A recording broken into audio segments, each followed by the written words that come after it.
प्यारे बच्चों, मरहबा kids cartoon stories में खुश आमदीद। आज की कहानी स्टार्ट करते हैं। एल्सा नामी एक खूबसूरत लड़की घने जंगलों के बीचों बीच खूबसूरत लकड़ी से बने घर में रहती थी। एल्सा को परियों और शहजादियों की कहानियां सुनने का बेहद शौक था। वो अक्सर अपनी दादी अम्मा के घर जाकर इनसे घंटों कहानियां सुनती और चांद के परियों के किस्से सुनती। दादी अम्मा एल्सा को हर बार एक नई कहानी सुनाती, जैसे मैं आपको हर बार एक नई कहानी सुनाती हूँ। इसी बात पर वीडियो को सब्सक्राइब कर दीजिए। जी तो प्यारे बच्चों, एल्सा अपने माँ बाप की इकलौती बेटी थी।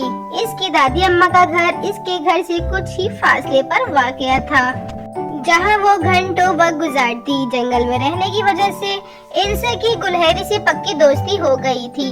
एक दिन एल्सा के बाबा इसके लिए एक खूबसूरत जादुई लाल रंग की टोपी लेकर आए, जो बहुत खूबसूरत थी। एल्सा इसे पहनकर दादी अम्मा को दिखाने के लिए घर से निकल रही थी कि अचानक इसकी दोस्त गुलहरी आ गई। गुलहरी ने कहा, प्यारी एल्सा, कहाँ जा रही हो?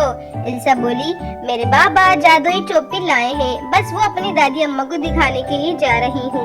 तो गुलहरी ने कहा, जरा संभल कर जाना, जंगल के रास्ते में एक चालाक लोमड़ी ने बसेरा कर लिया है, जो इंसानों को मारकर बेदर्दी से खा जाती है। एल्सा ने इसे यकीन दिलाया कि मैं बहुत ख्याल से जाऊंगी और अपना बहुत ख्याल रखूंगी। एल्सा ने अपनी मामा से इजाजत ली और सफर पर रवाना हो गई। रास्ते में इसे लोमड़ी का घर दिखा। एल्सा खामोशी से चलने लगी।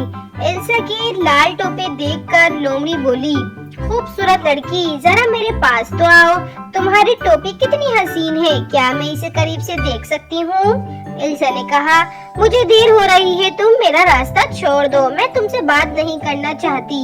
ये कहना था कि लोमड़ी झट से उठी और करीब आने लगी। इसने ही जैसा एल्सा को खाने के लिए अपने दांत निकाले, एल्सा की जादुई टोपनी से रोशनी निकली और लोमड़ी पर पड़ी।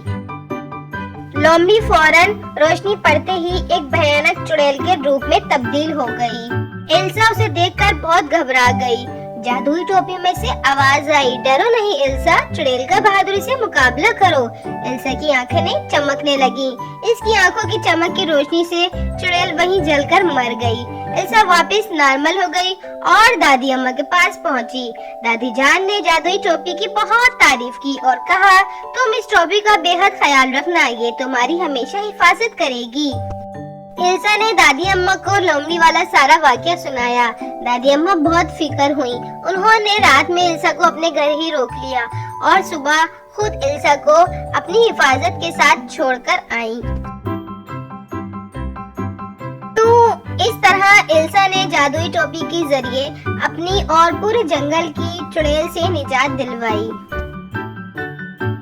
जी तो प्यारे बच्चों, इसी तरह की मजे मजे की कहानियाँ सुनने के लिए वीडियो को लाइक और चैनल को सब्सक्राइब करना हरगिज़ ना भूलें। अगली कहानी का इंतजार करें।